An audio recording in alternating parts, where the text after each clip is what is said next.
Hello மக்களே, எல்லாருக்கும் happy மாலை வணக்கம்.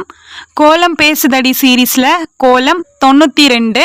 நம்ம கோலம் பேசுதடி சீரீஸ்லேயே மார்கழி மதி கொஞ்சும் நாள். இன்னைக்கு மார்கழி 3. இன்னைக்கு என்ன கோலம் பார்த்தீங்கன்னா, சிம்பிளான ஃப்ளவர் கோலம் தான். ஈஸி, கலர் கொடுக்கறதும் ஈஸி, கோலம் போடுறதும் ஈஸி. அதுக்கு முன்னாடி படி கோலம் கேட்டிருந்தாங்க ஒரு சிஸ்டர்.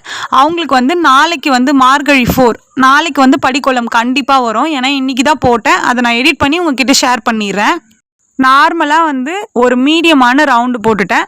ரவுண்டில் மேலே ஒரு கோடு, கீழே அதுக்கு ஸ்ட்ரெயிட்டாக ஆப்போசிட்டில் ஒரு கோடு, அதே மாதிரி சைடில் அதுக்கு ஆப்போசிட்டில் ஒரு கோடு, அதுக்கு நடுவில் ஒரு கோடு போட்டுக்கினேன். இது கோலம் போட தெரியாதவங்களுக்கு ஐடென்டிஃபை பண்ணுறதுக்காக. அதனால் இடையில நடுவில் ஒரு கோடு போட்டு எல்லாத்தையுமே ஜாயின் பண்ணிட்டேன். கலர் நான் எப்போவுமே சொல்கிற மாதிரி உங்கள் விஷ் தான். நான் நடுவில் அந்த மாதிரி கொடுத்தா அழகாக இருக்கும், எனக்கும் டைம் சேவ் ஆகும் அப்படின்றதுக்காக சிம்பிளாக கலர் கொடுத்துருப்பேன். ஸ்கை ப்ளூ ஒரு மாதிரி பிங்க் காம்பினேஷனில் கொடுத்துருப்பேன். அதுக்கு மேலே மீடியமாக குட்டி குட்டியாக ஒரு லீஃப் போட்டிருப்பேன். லீஃபில் என்ன பண்ணேன், மேலே ப்ளூவோட கலர் எடுத்துட்டு கோடு போடுவோம்ல, ஷேடு மாதிரி கோடே நம்ம சரியாக போட மாட்டோம். அதை நல்லா போடக்கூடாது. அந்த கோடை அப்படி போட்டால் தான் அழகாக இருக்கும்.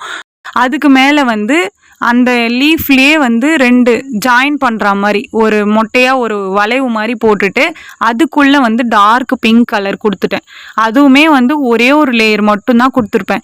இது எதனாலன்னு உங்களுக்கே தெரியும். நான் கோலம் பெருசாக போடுறப்போ கலர் கம்மியாக கொடுக்கறது தான் நல்லது. வீடியோ லென்த்தாக போயிட்டே இருக்கும், பார்க்குறவங்களுக்கும் ரொம்ப போர் அடிக்கும்.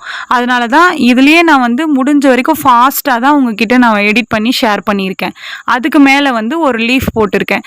நான் நினச்சிருந்தா உள்ள டிசைன் போட்டிருக்கலாம். எனக்கு நிறைய டிசைன் தோணுச்சு. நீங்கள் வேணும்னா நீங்கள் கண்டிப்பாக, நான் சொல்கிறேன், வேணும்னா இல்லை, நீங்கள் கண்டிப்பாக உள்ள டிசைன் போடுங்க, கலர்ஃபுல்லாக கொடுங்க. கலர் கொடுத்துட்டு உள்ள டிசைன் கொடுங்க, இன்னுமே சூப்பராக இருக்கும். அதே மாதிரி இன்னும் கொஞ்சம் பெரிய சைஸாக போடுங்க. வீட்டு வாசலில் போடும்போது பிகினர்ஸுமே இதை போடலாம். மேலே லீஃப் போட்டுட்டு அதுக்கு மேலே 3 லீஃப் ஜாயிண்டில் போட்டிருப்பேன். உங்களுக்கு 3 லீஃப் வரல அப்படின்னா அப்படியே பெண்டாக 3ஆக போட்டுக்கோங்க, அதுவுமே நல்லா தான் இருக்கும். அதுக்குள்ளே ஸ்கை ப்ளூ கலர் கொடுத்துட்டு இந்த கோலத்தை நான் ஃபினிஷ் பண்ணிட்டேன். ஓகே மக்களே, இந்த வீடியோ உங்களுக்கு பிடிச்சிருந்தா மறக்காம சுந்தரமா ஜெயந்தி சேனலை சப்ஸ்கிரைப் பண்ணிக்கோங்க. இந்த கோலம் பிடிச்சிருந்தா இந்த வீடியோவுக்கு லைக் பண்ணிக்கோங்க. நெக்ஸ்ட் மார்கழி மதி கொஞ்சம் நாளில் என்ன கோலம் போடலாம் அப்படின்னு சொல்லிட்டு கமெண்ட்ல சொல்லுங்க. பாய் பாய்.